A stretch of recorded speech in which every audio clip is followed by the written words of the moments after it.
नमस्कार, मैं हूं प्रकाश श्रीवास्तव। हमारा खास कार्यक्रम पूरा सच में आपका स्वागत है। और खबरों की दुनिया में पूरा सच बहुत जरूरी होता है, क्योंकि झूठ से भी खतरनाक होता है अधूरा सच, और उसी तरह खतरनाक होती है अधूरी खबर। इसलिए हर खबर का पूरा सच हम आपको बताएंगे, वो भी तथ्यों, तर्कों और सबूतों के साथ। तो आइए बिना देर किए देखते हैं पूरा सच।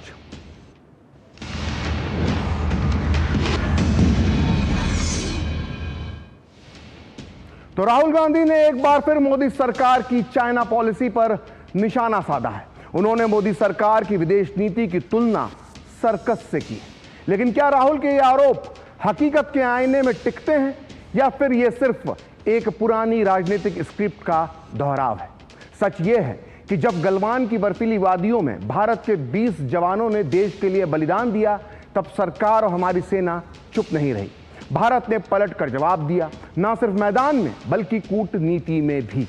कांग्रेस के नेता बोल रहे हैं कि आखिर विदेश मंत्री चीन क्यों गए, उन्होंने चीनी नेताओं से क्यों बात की, क्योंकि चीन ने ऑपरेशन सिंदूर में पाकिस्तान का समर्थन किया था।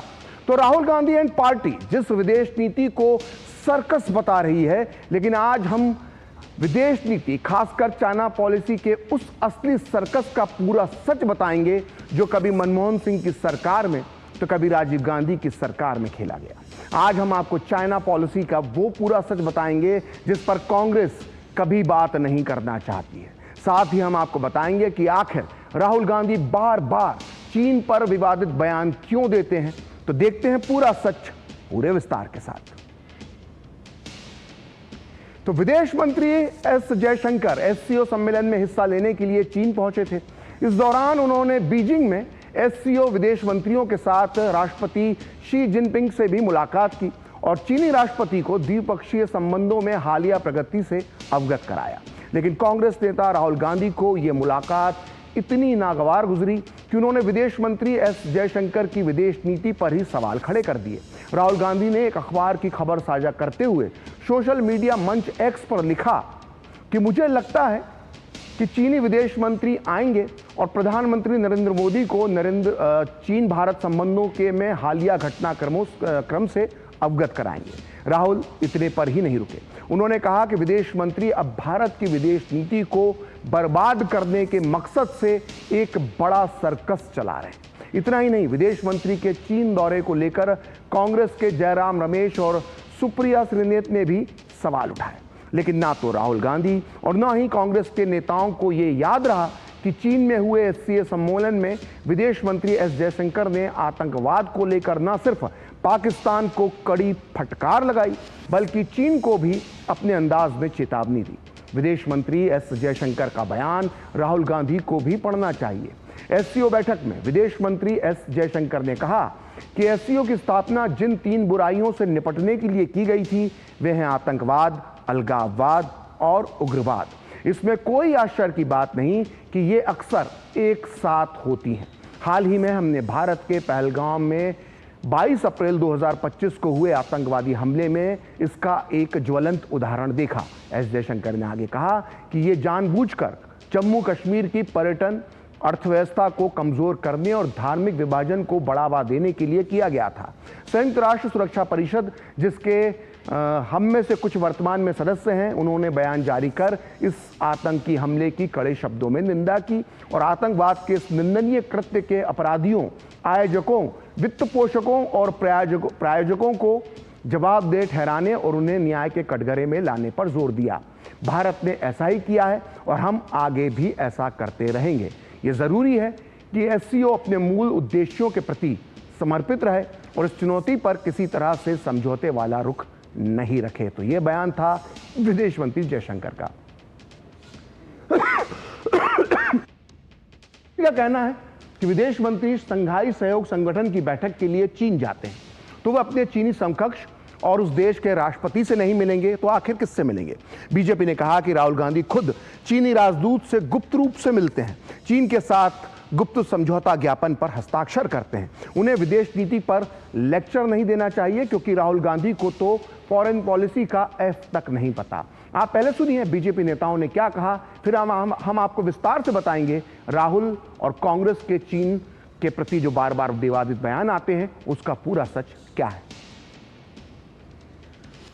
विदेश मंत्री श्री जयशंकर जी ने एससीओ के मंच से पहलगाम के आतंकी हमले की चर्चा की है, भारत के आतंक के समूल नाश पर चर्चा की है। राहुल गांधी जी खुद तो आप चीन के राजदूत से छुप छुप कर मुलाकातें करते हैं, चीन से गुप्त एमओयू साइन करते हैं, चाइना से पैसा लेते हैं, वही अब आप हमें विदेश नीति पर भाषण भी दे रहे हैं। राहुल गांधी जी के बयानों पर इस तरह के उटपटांग, इस तरह के बेतुके बात वो किया करते हैं। फॉरेन पॉलिसी जैसी डेलिकेट चीज़ पर भी इस तरह का बयानबाजी बिना सोचे समझे और बिना इसका दूरगामी प्रभाव जाने, वो हमारे पार्लियामेंट में अपोजिशन के लीडर हैं, एक रेस्पॉन्सिबल पोस्ट होल्ड करते हैं, उनको कोई भी इस ढंग का बयान देने के पहले 100 बार सोचना चाहिए। इनको विदेश नीति का व नहीं पता है, फॉरेन पॉलिसी का एफ नहीं पता है, ये नहीं पता है कि एससीओ की बैठक में भारत का विदेश मंत्री जाएगा तो किससे मिलेगा? चीन के विदेश मंत्री से मिलेगा और मजबूती से अपनी बात रखेगा, जो जयशंकर जी ने की। आतंकवाद को स्पष्ट संदेश दिया चीन की भूमि पर से, लेकिन ये राहुल गांधी को नहीं दिखेगा। तो राहुल गांधी और पूरी कांग्रेस पार्टी मोदी सरकार की चाइना पॉलिसी को लेकर सवाल उठा रही है। इनका कहना है कि जब चीन पाकिस्तान की मदद कर रहा है तो चीन के साथ बातचीत क्यों की जा रही है। जयराम रमेश और सुप्रिया श्रीनेत जैसे कांग्रेस के नेता बीजेपी सरकार पर चीन के प्रति नरम नीति रखने का आरोप लगा रहे हैं। ऐसे में यह सवाल भी उठता है कि जब कांग्रेस की सरकारें होती थीं तो चीन के प्रति उनकी नीति आखिर क्या होती थी। आज पूरा सच में हम विस्तार से इसका अध्ययन करेंगे। तो शुरुआत करते हैं मनमोहन सिंह की सरकार से। 2004 से 2014 के बीच मनमोहन सरकार की चाइना पॉलिसी संयमित, कूटनीतिक और शांतिपूर्ण समाधान पर आधारित थी, लेकिन इसमें सख्ती, रणनीतिक स्पष्टता और सैन्य आर्थिक तैयारी की कमी साफ साफ नजर आती थी। मनमोहन सरकार की इस नीति ने कुछ समय के लिए तो भारत चीन संबंधों को स्थिरता दी, लेकिन चीन की बढ़ती आक्रामकता को रोकने या उसे संतुलित करने में यह नीति पूरी तरह से नाकाम और फ्लॉप साबित हुई। आइए अब एक ग्राफिक्स की मदद से मनमोहन सरकार की चाइना पॉलिसी को 3 बिंदुओं के माध्यम से समझने की कोशिश करते हैं। तो मनमोहन सिंह सरकार के कार्यकाल के दौरान चीन के साथ सीमा विवाद को सुलझाने की दिशा में कोई निर्णायक प्रगति नहीं हुई। चीन बार बार अरुणाचल प्रदेश को दक्षिण तिब्बत कहता रहा और वहां बार बार घुसपैठ की घटनाएं होती रहीं, लेकिन मनमोहन सरकार सिर्फ और सिर्फ कूटनीतिक और संयमित भाषा बोलती रही। मिसाल के तौर पर 2013 में लद्दाख के देपसांग में चीनी घुसपैठ हुई तो करीब 3 सप्ताह तक जारी रही है घुसपैठ, लेकिन मनमोहन सरकार ने इसे बड़ा संकट न मानते हुए शांतिपूर्वक सुलझाने की नीति अपनाई। मनमोहन सरकार के समय चीन की बढ़ती सैन्य और आर्थिक शक्ति को संतुलित करने के लिए भारत की रणनीति बहुत धीमी रही। चीन की तुलना में भारत सैन्य तैयारियों और चीनी सीमा पर बुनियादी ढांचे के विकास में भारत पिछड़ा बना रहा। मनमोहन सरकार ने चीन के साथ शांति और साझेदारी की नीति अपनाई, लेकिन चीन के इरादों और आक्रामक नीतियों को लेकर स्पष्ट रुख नहीं अपनाया। जैसे दक्षिण चीन सागर में चीनी दावे पर भारत ने सख्त रुख उस वक्त नहीं अपनाया। इसके अलावा मनमोहन सिंह के समय भारत ने तिब्बत, ताइवान और हांगकांग जैसे संवेदनशील विषयों पर हमेशा बहुत ही रक्षात्मक और संयमित रुख अपनाया, जिससे चीन को भारत की कमजोरी का आभास होता चला गया। तो कांग्रेस को शायद अपनी पुरानी सरकारों की चाइना पॉलिसी पर बड़ा नाज है, इसलिए जरूरी हो जाता है कि मनमोहन सरकार की चाइना पॉलिसी का पूरा सच जानने के बाद अब हम आपको पूर्व प्रधानमंत्री राजीव गांधी की चीन नीति का पूरा सच बताएं। राजीव गांधी दिसंबर 1988 में अपनी पत्नी सोनिया गांधी के साथ चीन की यात्रा पर गए थे। यह यात्रा बहुत ऐतिहासिक थी क्योंकि पूरे 34 साल बाद किसी भारतीय प्रधानमंत्री की यह पहली चाइना विजिट थी।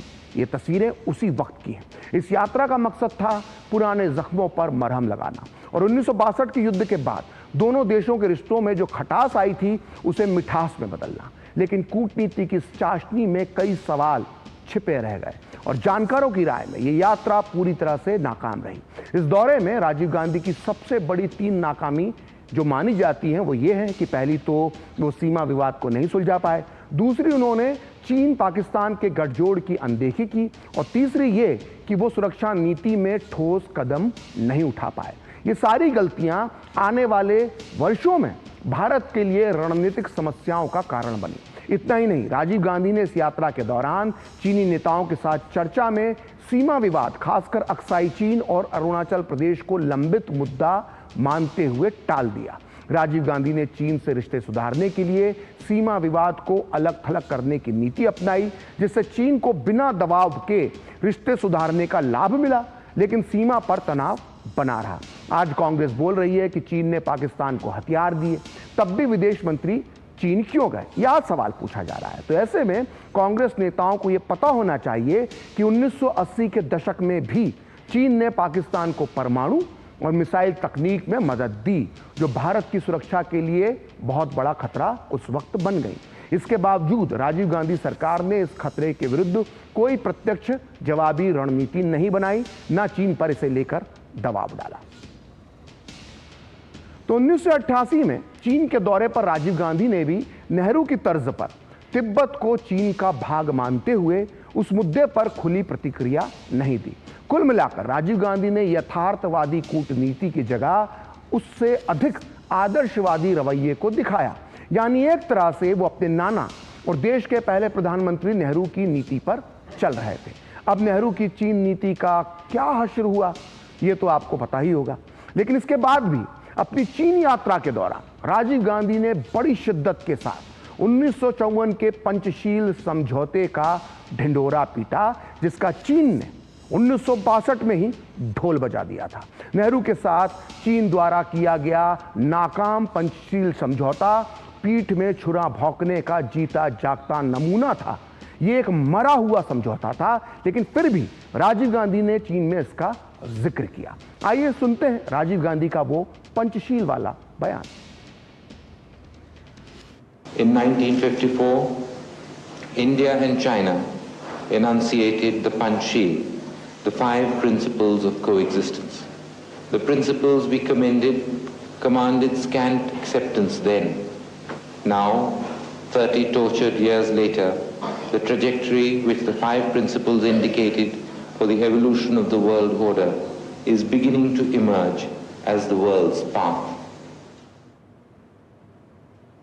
तो सुना आपने राजीव गांधी कैसे अपने नाना नेहरू द्वारा किए गए नाकाम पंचशील समझौते को 1962 के युद्ध के 26 साल बाद तक मीठी यादों की तरह याद कर रहे थे। दरअसल आज कांग्रेस भले ही मोदी सरकार की चीन नीति पर हमले करती है, लेकिन वो इस सच्चाई पर पर्दा नहीं डाल सकती कि चीन समस्या की असली जड़ नेहरू की चाइना पॉलिसी रही है।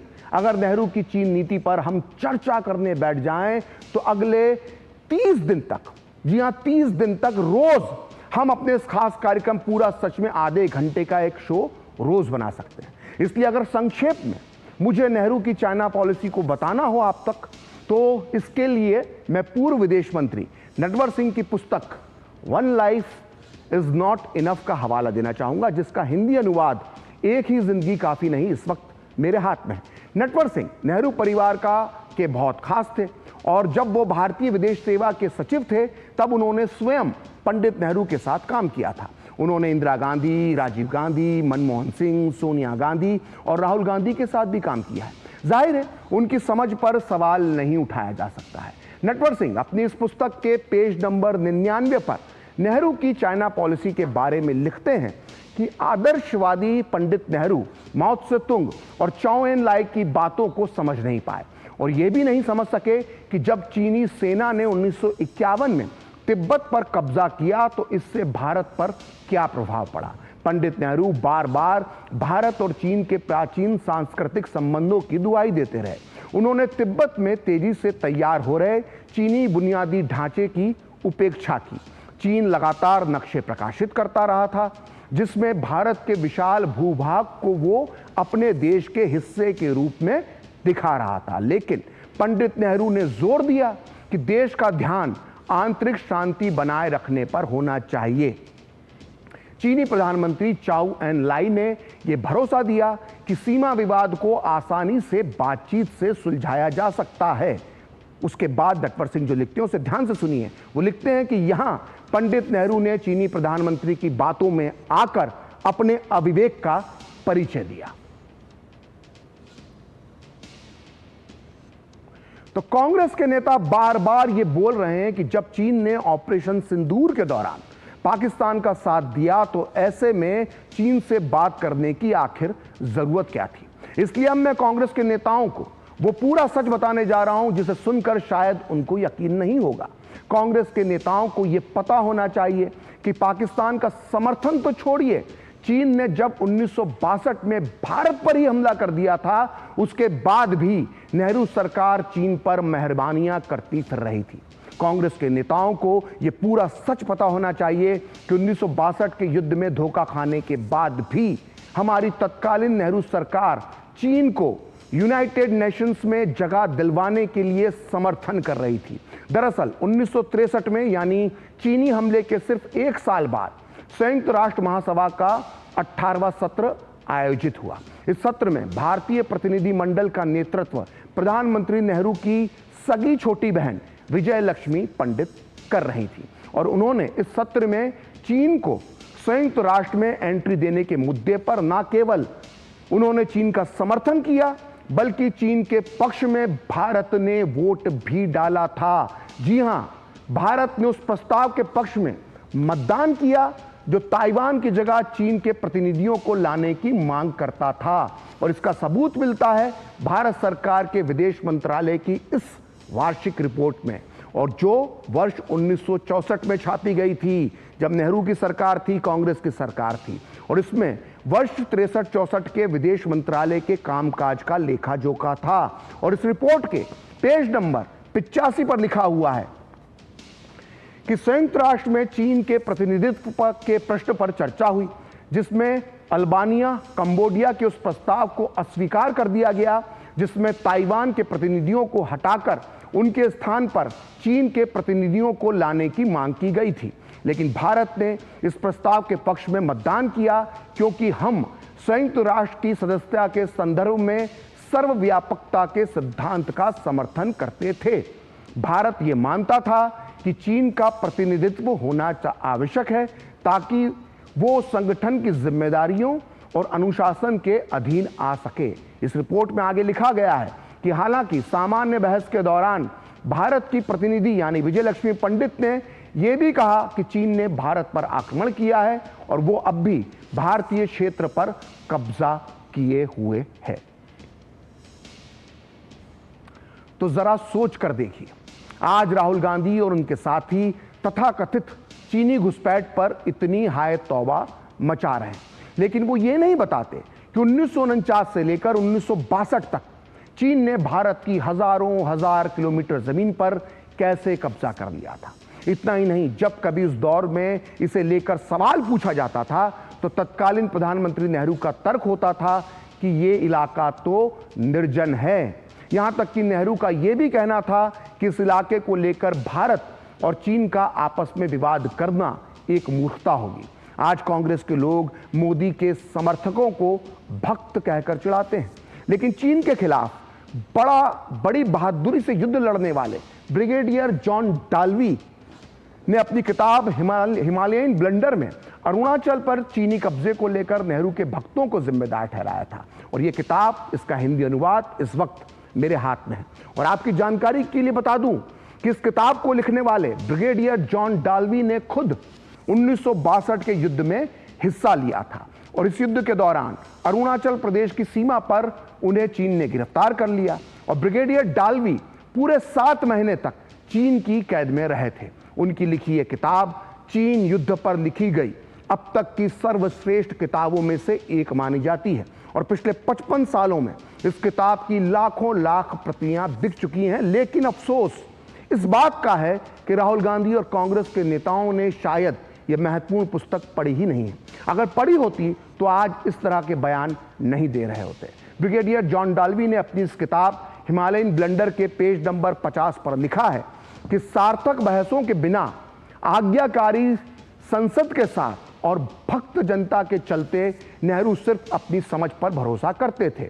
वो भारत चीन विवाद के शांतिपूर्ण समाधान की अपनी प्रिय कोरी कल्पनाओं में विचरण करते रहे। नेहरू अपने विरोधियों का मुंह तो बंद कर सकते थे, लेकिन अपनी कमजोर सैनिक चौकियों पर चीन को काबिज होने से नहीं रोक पाए। 1959 में खेंजे माने और लोंगजू में मिले गंभीर सबक के बाद भी हमारी राजनीतिक और सैन्य सोच निष्क्रियता और आलस से ग्रस्त रही और हमने कुछ भी नहीं सीखा। तो जॉन डाल्बी ने हिमालयन ब्लंडर में यह खुलासा किया था। तो अब हम आपको राहुल गांधी के चीन कनेक्शन और उनके जो चीन पर जो बार बार बयान आते हैं उसका पूरा सच बताते हैं। दिसंबर 2022 में भारत जोड़ो यात्रा के दौरान जयपुर में राहुल गांधी ने जो बयान दिया था उसे सुनकर आप भी हैरान रह जाएंगे। अरुणाचल प्रदेश के तवांग में सीमा पर चीनी सैनिकों के साथ हुई जो झड़प थी उसमें भारतीय सैनिकों ने चीनी सैनिकों को मुंह तोड़ जवाब दिया था, लेकिन राहुल गांधी ने कहा था कि अरुणाचल प्रदेश में भारतीय सेना के जवानों को चीन के सैनिक पीट रहे हैं। राहुल की इस टिप्पणी के बाद बड़ा विवाद खड़ा हुआ था और उनके खिलाफ केस भी दर्ज हुआ था। इसी मामले में कल ही राहुल गांधी को लखनऊ की एमपी एमएलए कोर्ट से जमानत मिली है। आप भी सुनिए राहुल गांधी का वो विवादित बयान जिसके बाद उन्हें सरेंडर करने के बाद जमानत सशर्त मुचलका भरने के बाद मिली। जवानों को अरुणाचल प्रदेश में पीट रहे हैं, जो हमारे जवानों को अरुणाचल प्रदेश में पीट रहे हैं। मैंने कहा हिंदुस्तान की प्रेस मुझसे इनके बारे में एक सवाल नहीं पूछेगी। सच था। तो पूरा सच में वक्त है एक ब्रेक का और ब्रेक के बाद दिखाएंगे गांधी परिवार के बेहद करीबी और राहुल गांधी के राजनीतिक गुरु सैम पित्रोदा का चीन प्रेम।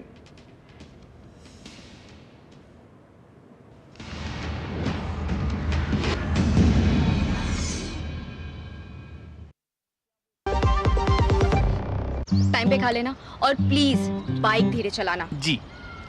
और ये तुम्हारी सेफ्टी के लिए। अरे एक बात तो रह गई। LIC ये हमारी सेफ्टी के लिए। दिल की सुनो, LIC चुनो। LIC हर पल आपके साथ। सर बेरी पुलाव ट्राई करो, मस्त है। कैसा है? अरे उसको काहे को घूरता है? टिप्स इग्नोर करने का, अपना दिमाग लगाकर ऑर्डर देने का। मार्केट का स्टॉक टिप्स बहुत लोग देता है, डेंजरस हो सकता है। कंपनी और रिस्क पूरा समझने का, फिर इन्वेस्ट करने का। सोच कर समझ कर इन्वेस्ट कर। जब धरती चीर कर निकलता है लोहे का पत्थर और मिलता है मोंगिया के जोश से, फिर तपता है, पिघलता है और बनता है फौलाद। अब होता है सरिया सारी खूबियों के साथ। मोंगिया स्टील, मजबूत देश का मजबूत सरिया। ग्रेजुटी का चेक है, बस इन पैसों को हम कहीं इन्वेस्ट कर दें और रेगुलर इनकम भी आती रहे। तो फिर फिक्स्ड इनकम म्यूचुअल फंड्स में डाल दीजिए। फिक्स्ड इनकम म्यूचुअल फंड्स चुने हुए interest bearing company bond, government bond और मनी मार्केट में पैसा डालते हैं और सिस्टमैटिक विड्रॉल प्लान के जरिए आपको on the dot fixed amount भी मिलती रहेगी। म्यूचुअल फंड्स में फिक्स्ड इनकम वाली बात सही है। म्यूचुअल फंड निवेश बाजार जोखिमों के अधीन है। योजना से जुड़े सभी दस्तावेजों को ध्यान से पढ़ें। दीदी नौकरी लग गई। अरे वाह, बधाई हो। तो अब तो ढेर सारी शॉपिंग। हाँ दी, नया मोबाइल। अरे रुको शहजादे, सैलरी से पहले खर्चे। इंस्टेंट लोन भी तो मिलता है। पहले बजट बनाना सीखो, फिर खर्च करो। पर दी देखो, कमाई का एक हिस्सा हमेशा बचाना चाहिए, लेकिन पार्टी देने से नहीं बचोगे तुम। हाँ दी, पार्टी मेरी, बजट तुम्हारा। अच्छा। RBI कहता है सही वित्तीय बर्ताव करे आपका बचाव। जो लक्ष्य चुना था समझ आने लगा है। GLA यूनिवर्सिटी, उच्च लक्ष्य की निश्चित प्राप्ति।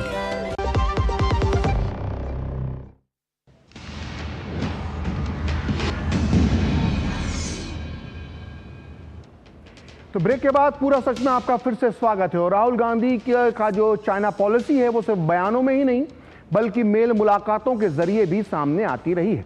आपको याद होगा जून 2017 को डोकलाम में आगे बढ़ रही चीनी सैनिकों को भारतीय सेना ने रोक दिया था और भारतीय सेना की इस जाबाजी पर हर भारतीय को गर्व की अनुभूति हो रही थी। और वहीं दूसरी तरफ 8 जुलाई 2017 को राहुल गांधी दिल्ली में चीनी राजदूत से गुपचुप तरीके से मिल रहे थे। बीजेपी जब इस मामले पर हमलावर हुई उस समय और राहुल गांधी पर आरोप लगाए गए तो पहले तो कांग्रेस ने इन दावों को ही झूठा बताया, लेकिन बाद में 10 जुलाई को चीनी दूतावास की वेबसाइट पर राहुल गांधी की वो तस्वीर छप गई जिसमें वो चीनी राजदूत से मिलते हुए नजर आ रहे थे। इसके बाद आखिरकार कांग्रेस को मजबूर होकर यह मानना पड़ा कि ये राजनयिकों से होने वाली एक सामान्य सी मुलाकात का हिस्सा था। लेकिन बड़ा सवाल ये है कि अगर ये मुलाकात इतनी ही सामान्य थी तो कांग्रेस ने इसे छुपाया क्यों? सवाल इस मुलाकात की टाइमिंग पर भी है, क्योंकि जब डोकलाम में भारत की जो सेना है वो चीन की सेना आमने सामने थी, उससे भिड़ंत हो रही थी, तब इस मुलाकात की जरूरत क्यों पड़ गई? ऐसे कई सवाल हैं चीन के मामले में जो राहुल गांधी और कांग्रेस को देना जरूरी है। तो फिर आज पूरा सच में इतना ही। कल फिर होगी आपसे मुलाकात अपने इस खास कार्यक्रम पूरा सच में किसी और सियासी मुद्दे की पड़ताल के साथ। तो मुझे और मेरी पूरी टीम को दीजिए अनुमति। नमस्कार।